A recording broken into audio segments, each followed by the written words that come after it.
Sudah hadir bersama saya tamu spesial kita, sosok penting di balik jalannya roda demokrasi di Indragiri Hulu, yaitu Ketua KPU Kabupaten Indragiri Hulu, Bapak Ronaldi Ardian. Oke. Selamat pagi, Bapak. Pagi Mbak Feni, selamat pagi teman pemilih masyarakat Kabupaten Indragiri Hulu khususnya. Untuk KPU sendiri itu adalah Komisi Pemilihan Umum ya, selaku penyelenggara pemilu dan pilkada. Nah, KPU ini dilahirkan melalui undang-undang yang namanya Undang-Undang Nomor 7 Tahun 2017. Untuk penyelenggara pemilu sendiri itu ada 3 lembaga.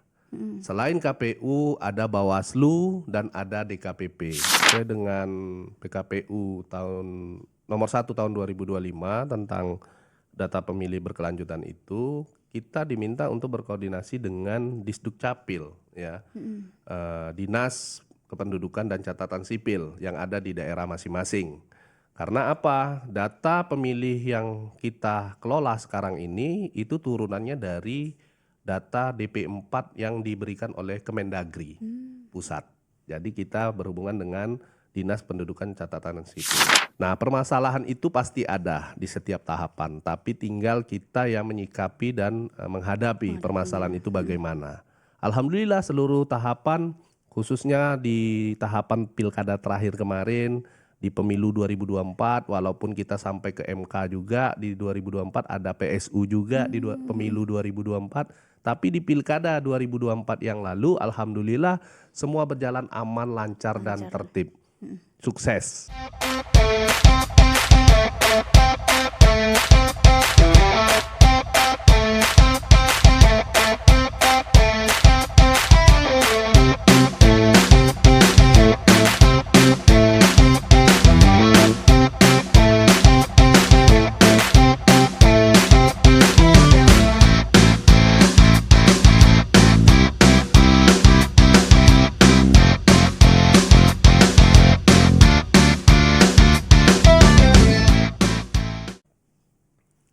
Assalamualaikum warahmatullahi wabarakatuh. Hai teman pemilih, selamat datang di podcast KPU Kabupaten Indragiri Hulu, Obras, obrolan seputar demokrasi.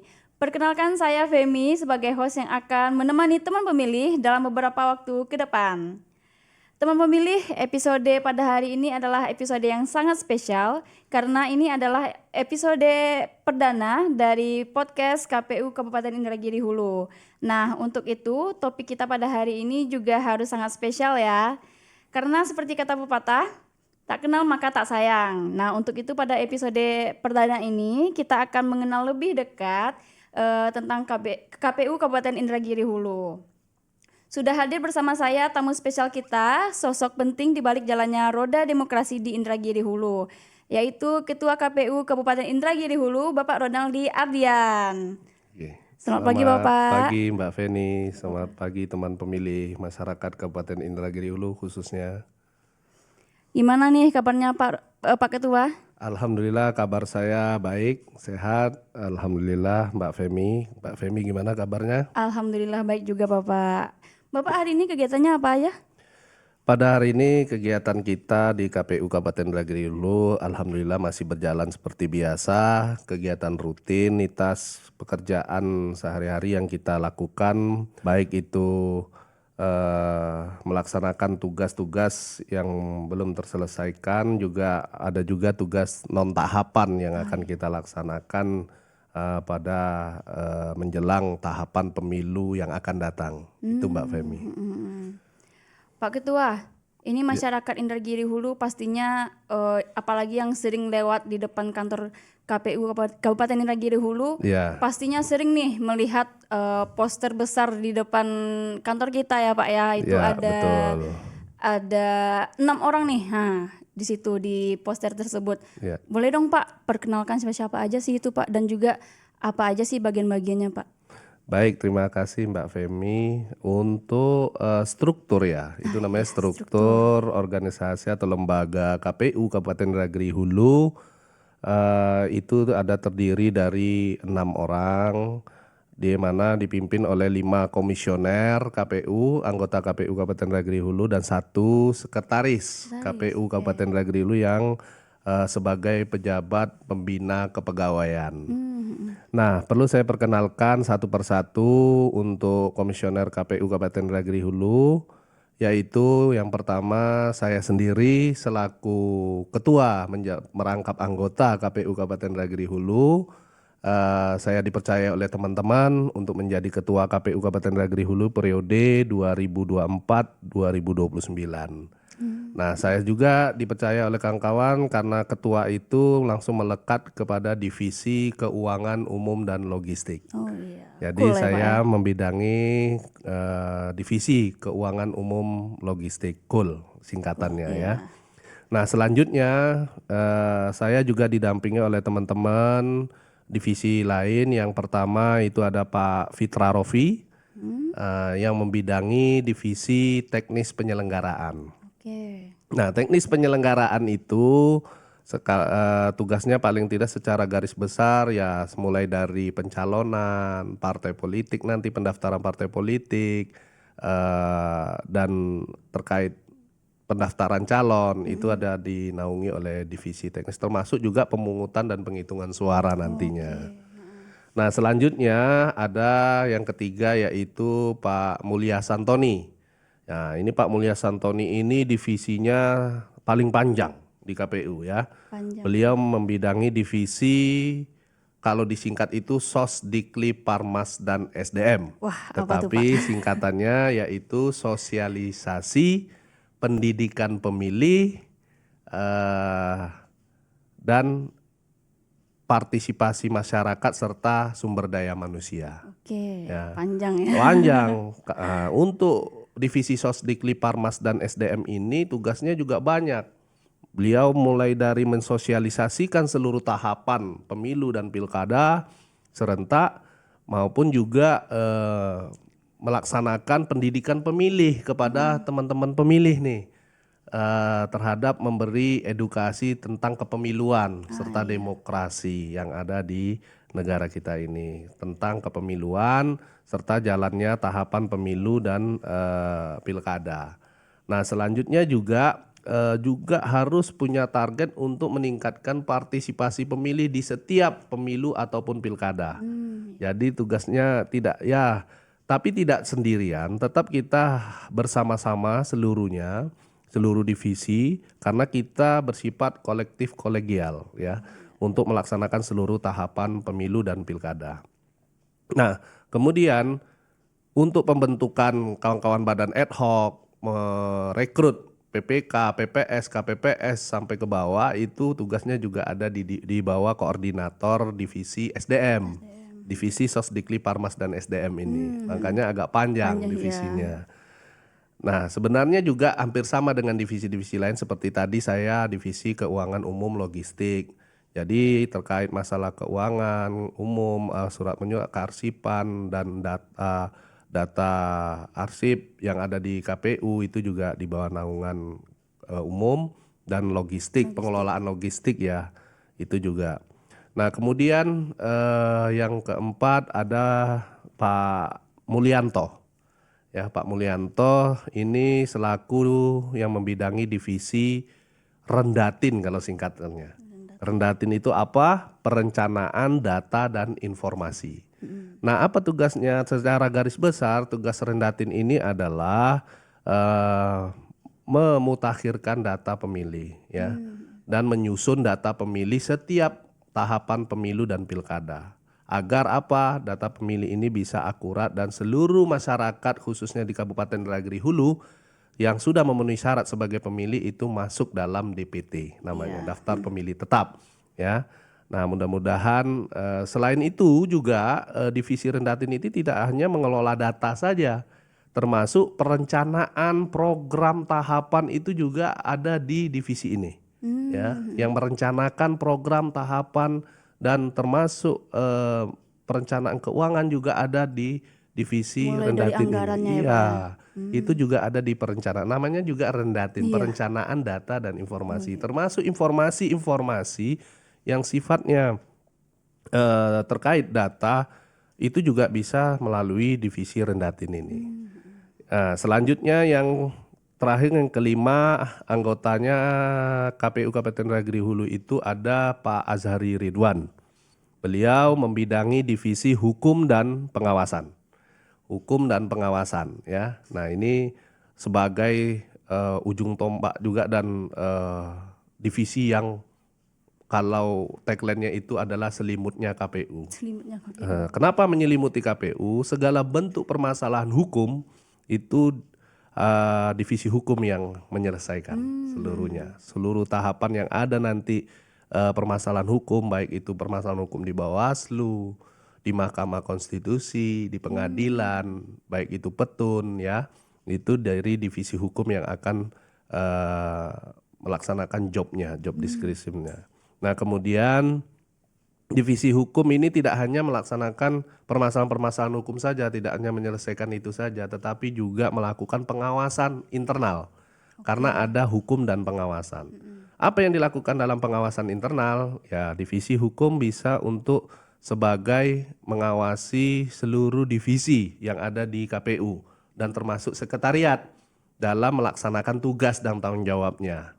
Nah, divisi ini tugasnya mengingatkan serta memberi masukan dan saran agar jangan sampai ada tahapan pemilu dan pilkada yang terlewatkan ataupun tugas dan tanggung jawab divisi dan sekretariat yang tidak dilaksanakan dengan baik gitu.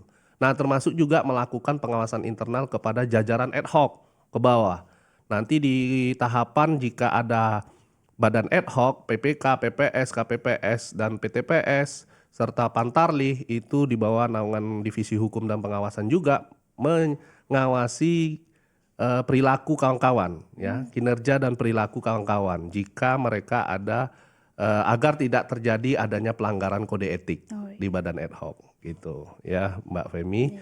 Nah, ini sekedar secara garis besar saja saya sampaikan tugas dan tanggung jawab divisi masing-masing.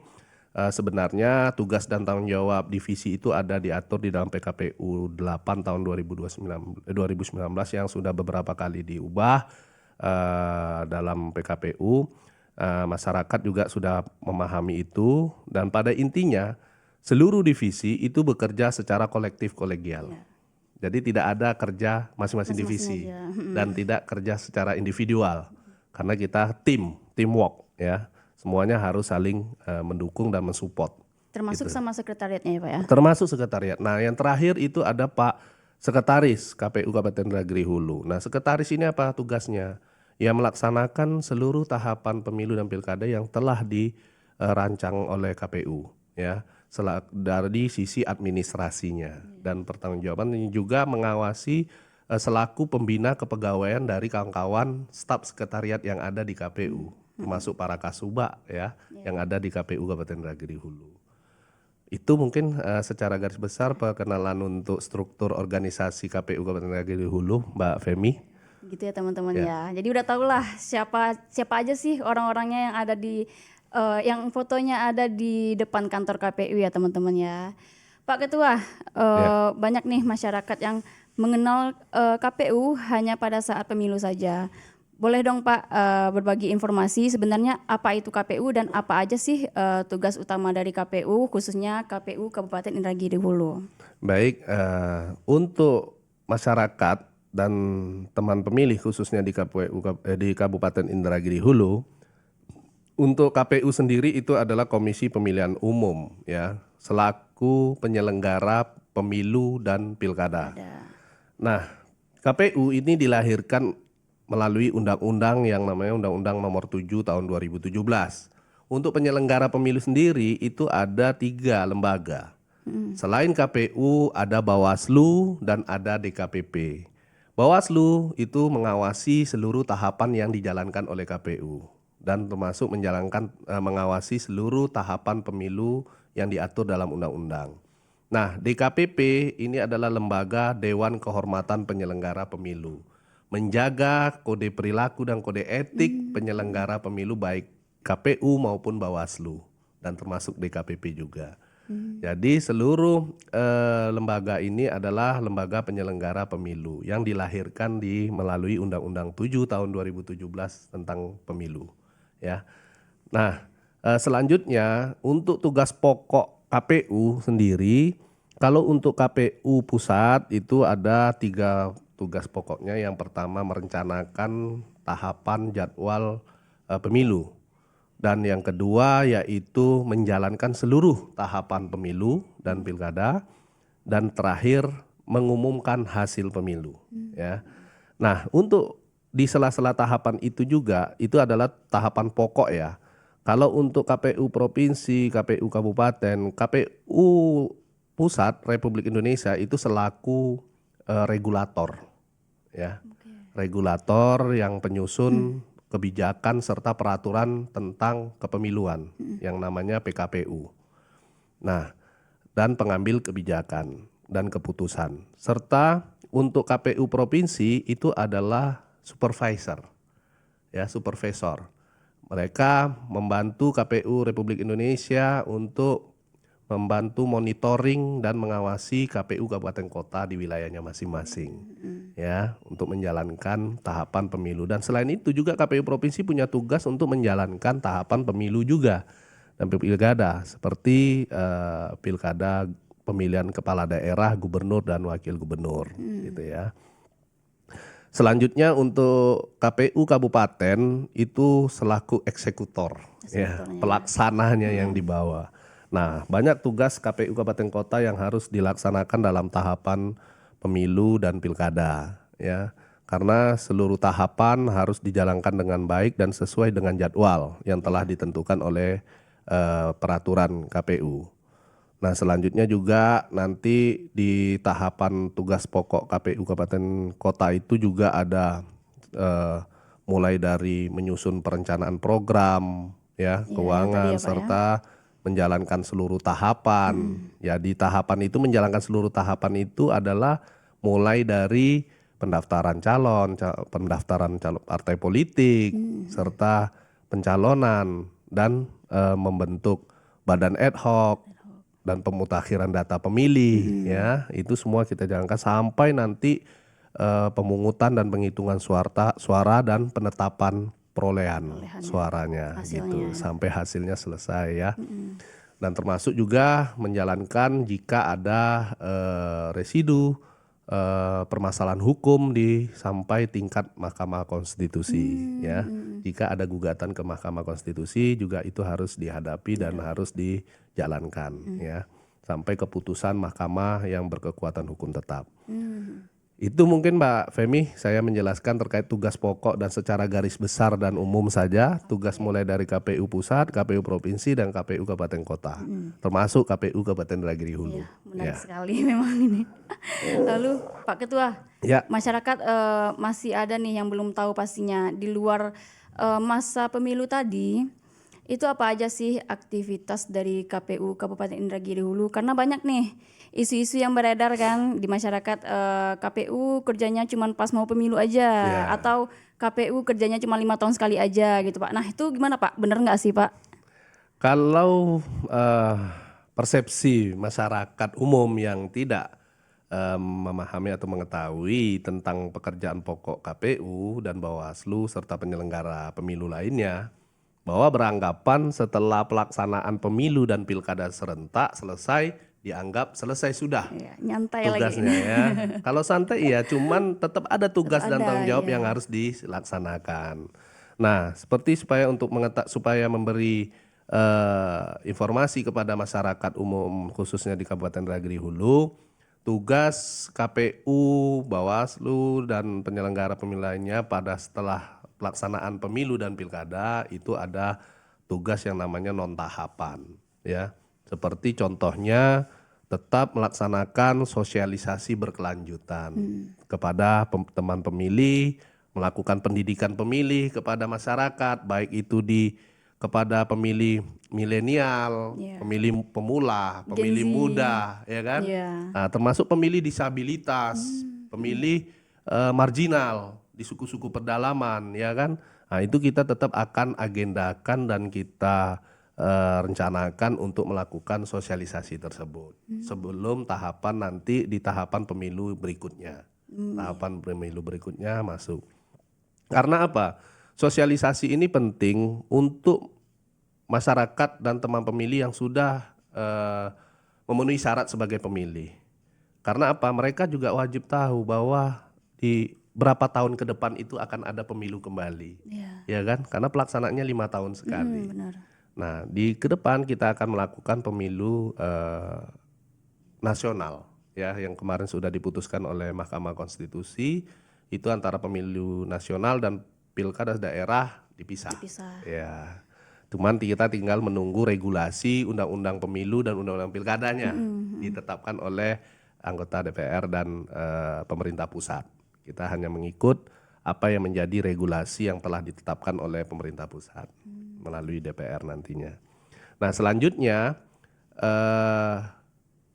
selain sosialisasi berkelanjutan, kita juga melakukan pemutakhiran data pemilih, yaitu pemutakhiran data pemilih berkelanjutan, sebagaimana yang telah dikeluarkan oleh KPU Republik Indonesia PKPU nomor 1 tahun 2025 tentang data pemilih berkelanjutan. Dan di situ jelas bahwa KPU Provinsi, KPU Kabupaten Kota melaksanakan pemutakhiran data pemilih berkelanjutan. Dan itu wajib dilaksanakan per triwulan, ya. Per 3 bulan. Per 3 bulan. Per 3 bulan nanti dilakukan rapat pleno namanya. Rapat pleno penetapan data pemilih berkelanjutan. Karena apa? Kenapa harus dilakukan itu? Karena setiap hari dan setiap minggu, setiap bulan itu ada masyarakat kita yang sudah berusia 17 tahun. Ya. Nah, ada masyarakat kita yang sudah berusia 17 tahun serta ataupun sudah menikah yang memenuhi syarat sebagai pemilih. Yang kemarinnya dia di pemilu yang lalu mungkin belum menjadi pemilih DPT. Nah, di pemilu yang akan datang dia sudah mempunyai hak pilih karena usianya sudah mencukupi 17 tahun atau sudah menikah, ya. Nah, kemudian juga kenapa harus kita update tidak hanya untuk pemilih baru, ya, itu masuk dalam kelompok pemilih baru. Kita juga harus mengupdate terhadap pemilih yang pindah domisili. Nah, kan banyak juga nih di dalam perjalanan waktu kita selama setahun yang ini akan ada pemilih yang mungkin mereka pindah tugas, ya, pindah tugas atau kerja atau memang ada keperluan lainnya mereka harus pindah ke daerah lain. Contoh dari Kabupaten Indragiri Hulu mereka pindah ke Kabupaten Pelalawan yang dekat kan, atau ke Kabupaten Siak, Pekanbaru, Kota Pekanbaru. Karena apa? Entah menjalankan tugas atau pendidikan, ya kan, kuliah. Nah, itu harus kita update. Karena apa? Untuk menjaga agar data pemilih tetap pada pemilu yang akan datang itu tetap akurat dan Data terbaru. data terbarunya juga update gitu ya, terupdate terus, tidak hanya mengandalkan data sebelumnya. Nah, itu Mbak Femi sebagian besar non tahapan yang dilaksanakan oleh KPU pada saat setelah selesai melaksanakan tahapan pemilu dan pilkada. Nah, selain itu pekerjaan harian juga kita lakukan, ya, menyusun administrasi, pengarsipan data-data yang ada di KPU Kabupaten Indragiri Hulu agar semuanya tersusun dengan rapi dan juga terarsip dengan baik gitu. Menarik sekali ya Pak ya, apalagi ini di pemutakhiran data pemilih berkelanjutan ini Pak. Ya. Itu pastinya KPU ada berkoordinasi ya Pak ya sama lembaga-lembaga lain. Nah, itu ke siapa? Ke lembaga mana aja tuh Pak? Nah, untuk data pemilih berkelanjutan, pemutakhiran data pemilih berkelanjutan sesuai dengan PKPU nomor 1 tahun 2025 tentang data pemilih berkelanjutan itu, kita diminta untuk berkoordinasi dengan Disdukcapil, ya, Dinas Kependudukan dan Catatan Sipil yang ada di daerah masing-masing. Karena apa? Data pemilih yang kita kelola sekarang ini itu turunannya dari data DP4 yang diberikan oleh Kemendagri pusat. Jadi kita berhubungan dengan Dinas Pendudukan Catatan Sipil. Nah, selain itu juga, selain kita berkoordinasi dengan Disdukcapil, kita juga ada beberapa instansi atau lembaga yang harus kita koordinasikan juga, seperti contohnya lembaga pemasyarakatan atau LP, ya, lapas yang ada di daerah kita, seperti kita ada di Lapas kelas 2 Birngat gitu ya. Nah, kemudian juga itu terkait nanti data warga binaan yang ada di lapas harus kita update, ya, karena kan pasti ada yang sudah bebas, Iya, benar. ada yang masuk, nah gitu, itu kan harus kita data kembali. Nah, kemudian selanjutnya institusi Polri dan TNI. Kenapa kita harus berkoordinasi juga dengan Polri dan TNI? Karena walaupun dalam secara aturan kepemiluan TNI Polri itu kan harus bersifat netral, tidak ada hak pilihnya kan gitu. Nah, kita akan mengupdate data anggota TNI Polri yang mereka sudah memasuki masa purna tugas atau pensiun, ya. Bagi anggota TNI Polri yang sudah memasuki purna tugas atau pensiun, dia akan kembali ke masyarakat Iya. dan mereka kembali mempunyai hak untuk memilih. Milih ya. Ya, karena sudah tidak lagi menjadi anggota TNI dan Polri. Nah, itu akan dikoordinasikan melalui divisi Rendatin, Perencanaan Data dan Informasi kepada institusi yang tadi saya sebutkan. Termasuk nanti kita juga koordinasi dengan institusi lembaga lainnya yang memang ada berhubungan dengan data pemilih. Jangan sampai nanti di pemilu dan pilkada berikutnya ada pemilih yang tidak masuk dalam DPT, gitu ya. Kita akan berusaha semaksimal mungkin. Oleh karena itu kita meminta kepada, ya sebenarnya tidak hanya KPU yang jemput bola, tetapi masyarakat juga harus aktif mengecek dulu waktu pas saat pilkada terakhir dia masuk nggak dalam DPT. Kalau belum masuk, kenapa? Nah, kan begitu. Kenapa alasannya? Atau memang belum memenuhi syarat, gitu kan? Kalau dia sudah memenuhi syarat dan kalau memang ada alasan ini, memang dia sudah berdomisili di Kabupaten Indragiri Hulu, ya harusnya masyarakat juga aktif menyampaikan, melaporkan kepada KPU Kabupaten Indragiri Hulu. Berarti bisa ya Pak ya, dari masyarakat langsung datang nih ke kantor KPU Kabupaten Indragiri Hulu untuk melaporkan data dirinya Pak? Bisa, dan itu kita mengharapkan seperti itu halnya. Karena kita juga buka posko pengaduan data pemilih ya. Jadi kalau memang ada masyarakat yang datang ke kantor KPU menyampaikan bahwa Pak, saya belum masuk dalam DPT pada pilkada yang lalu. Alasannya kenapa? Entah dia baru pindah. Oh, saya dulu berdomisili di kabupaten lain Pak, sekarang udah di Inhu. Nah, itu kita bisa. Dan termasuk, oh saya kemarin belum berusia 17 tahun Pak, tapi sekarang sudah berusia 17 tahun. Atau saya kemarin menjadi anggota TNI Polri Pak, tapi sekarang sudah pensiun. Nah, kan begitu. Jadi selain KPU yang menjemput bola, kita harapkan juga partisipasi masyarakat aktif untuk ngecek terdaftarnya masyarakat itu menjadi pemilih atau tidak gitu. Karena DPT ini penting Mbak Femi, tidak hanya untuk pemilu dan pilkada, karena juga kalau setahu saya di Pilkades, pemilihan kepala desa walaupun tidak di bawah naungan KPU yang melaksanakan seluruh tahapannya, data itu masuk sampai ke dinas PMD kan gitu. Jadi masyarakat juga baiknya juga ada mengecek agar mereka apakah sudah masuk dalam DPT atau belum. Iya. Bisa dicek juga secara online sekarang ya kan Pak? Iya, bisa secara online. Ada websitenya nanti. Websitenya. Iya. Iya, benar.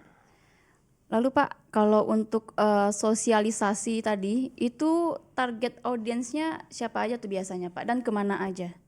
Baik, untuk sosialisasi sendiri kita target dan audiensinya itu kita maksudnya itu seperti yang saya sampaikan di awal tadi, ada berbagai pemilih dalam kategori Tak terbatas yang Pak tak ya? terbatas itu yang kita targetkan untuk melakukan sosialisasi. Tapi kita berusaha semaksimal mungkin, ya. Tapi mereka juga ada kelompok-kelompoknya. Seperti sosialisasi kita lakukan di pemilih pemula. Pemilih pemula ini siapa? Ya yang baru berusia 17 tahun. Seperti adik-adik yang baru menanjak di sekolah menengah atas ya, SMA, SMU atau SMK yang sudah berusia 17 tahun atau sudah menikah.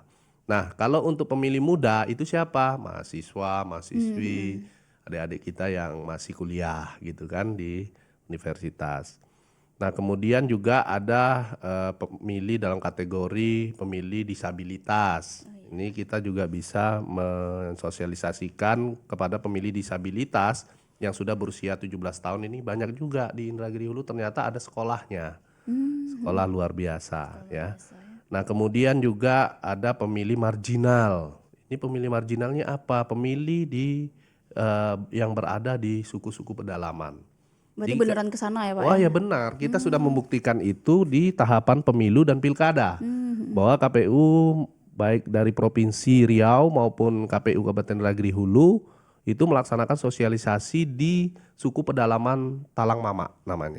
Di Kabupaten Indragiri Hulu ada suku pedalaman Talang Mama. Kita sampai ke sana di daerah Talang Sukamaju ya, ada di Talang Gedabu, sana itu macam-macam di sana daerahnya nama talangnya. Ada Talang Tujuh Buah Anak Tangga. Jadi itu berada di Kecamatan Rakit Kulim.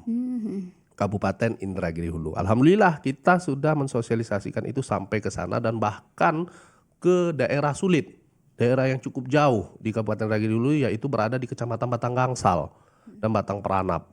Nah itu ada di di daerah pedalaman desa Rantau Langsat namanya. Ya, kalau dusunnya namanya dusun Air Bomban, dusun Datai, nah ya. Itu ada di sana semua. Dusun Nunusan itu kita kalau menempuh jalur ke sana pakai perahu, tidak bisa pakai darat ya. Dan itu melawan arus sungai. Ya, cukup luar biasa perjuangan menuju ke dusun itu. Dan kita alhamdulillah KPU Provinsi Riau dan KPU Kabupaten Indragiri Hulu sampai ke sana melakukan sosialisasi itu dan termasuk melakukan pemutakhiran data pemilih pada saat pilkada kemarin. Dan dibuktikan dengan adanya dokumentasi serta video yang kita upload ke medsos bahwa kita sampai ke sana dalam melakukan sosialisasi. Tidak hanya di perkotaan saja kita lakukan sosialisasi, tapi sampai kepada suku pedalaman yang ada di Kabupaten Indragiri Hulu. Nah, termasuk juga sosialisasi ini juga tidak terbatas terhadap organisasi-organisasi atau ormas yang ada di Kabupaten Indragiri Hulu, seperti organisasi perempuan yang ada di Indragiri Hulu seperti GOW, BKMT, dan ada ibu-ibu Bayangkari dan ibu Persit yang mereka juga punya hak pilih pada pemilu dan pilkada, ya, Mbak Femi. Jadi itulah beberapa ormas dan termasuk ormas-ormas lainnya yang ada seperti Pemuda Pancasila, KNPI, ya. Laskar Merah Putih dan apa yang lainnya lagi lah yang ada, pokoknya Karang Taruna itu ya. Itu kita bisa masuk ke organisasi-organisasi itu untuk menyampaikan pentingnya demokrasi dan pemilu ya, terkait kepemiluan. Itu mungkin Mbak Femi. Keren banget memang. Nah, selama memimpin KPU Kabupaten Indragiri Hulu ini Pak, pastinya ada tantangan-tantangan yang dihadapi ya kan. Apa sih Pak tantangan paling kerasa yang pernah Bapak alami dalam menyelenggarakan demokrasi di daerah kita, khususnya dari perspektif Pak Ketua nih? Nah, kalau menurut perspektif saya, tantangan selama saya menjabat menjadi baik ketua dan anggota KPU, kurang lebih saya sudah jalan hampir 6 tahun di KPU Kabupaten Indragiri Hulu, banyak lika-liku perjalanan tahapan yang saya hadapi. Nah, permasalahan itu pasti ada di setiap tahapan, tapi tinggal kita yang menyikapi dan menghadapi permasalahan itu bagaimana. Alhamdulillah seluruh tahapan, khususnya di tahapan pilkada terakhir kemarin, di pemilu 2024, walaupun kita sampai ke MK juga di 2024, ada PSU juga di pemilu 2024, tapi di pilkada 2024 yang lalu alhamdulillah semua berjalan aman, lancar dan tertib. Sukses ya. Karena apa? Tidak adanya residu permasalahan hukum diajukan baik oleh peserta pilkada maupun para calon ya, para calon bupati dan wakil bupati Indragiri Hulu tahun 2024. Baik itu di Bawaslu, alhamdulillah tidak ada, di Mahkamah Konstitusi juga tidak ada, di Petun juga tidak ada, pengadilan tidak ada, dan juga di DKPP pun alhamdulillah juga tidak ada. Semua bisa berjalan dengan baik dan sesuai dengan peraturan perundang-undangan yang berlaku. Karena kita KPU Kabupaten Indragiri Hulu, saya di bawah kepemimpinan saya ketua ini, saya juga menerapkan bahwa menjalankan tugas ini barometernya adalah regulasi. Ya, peraturan perundang-undangan yang berlaku, baik itu undang-undang pilkada maupun PKPU yang ada, itu wajib kita ikuti dan kita patuhi biar semua perjalanan tahapan berjalan aman dan lancar. Memang ada permasalahan yang sedikit waktu saya di anggota dulu di 2020 ya. Pilkada 2020 itu ya ada sedikit miss antara calon dengan kita di sini dan ada terjadi protes lah. Sifatnya protes oleh salah satu calon. Tapi semua itu bisa kita selesaikan dengan baik. Ya, kita sampaikan, kita musyawarahkan dan alhamdulillah semua bisa diselesaikan. Setiap tahapan baik pemilu maupun pilkada itu pasti ada permasalahan, tapi bagaimana cara menyikapi dan kita menindaklanjuti permasalahan itu dengan baik supaya tidak jadi gejolak. Jangan sampai nanti permasalahan yang ada menjadi menimbulkan kerusuhan, keributan serta tidak lancarnya tahapan pemilu dan pilkada. Itu Mbak Femi. Oke. Terakhir nih Pak, kami ingin dengar harapan dari Pak Ketua terhadap masyarakat dan pemilih di Kabupaten Indragiri Hulu, terutama nih untuk anak-anak muda soal partisipasi mereka dalam demokrasi ke depannya Pak. Baik, kalau diminta harapan saya kepada generasi muda, khususnya pada teman pemilih muda, pemilih pemula yang disebut milenial ya, Gen Z Pak. Gen Z. Ya, Gen Z ya, yang milenial yang sangat sekarang apalagi sedang boomingnya medsos ya, media sosial apapun itu yang kawan-kawan generasi muda bisa manfaatkan. Saya harapkan dengan adanya media sosial yang ada, kawan-kawan generasi muda bisa memanfaatkan media sosial itu sebagai ajang atau wacana untuk mencari informasi serta menggali informasi yang kawan-kawan ingin ketahui dan khususnya untuk kepemiluan dan demokrasi yang ada di negara ini.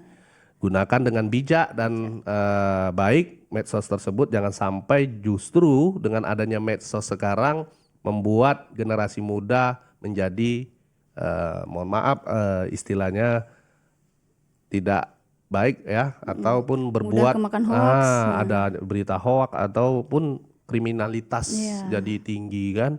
Jadi harapan kita jangan sampai itu terjadi.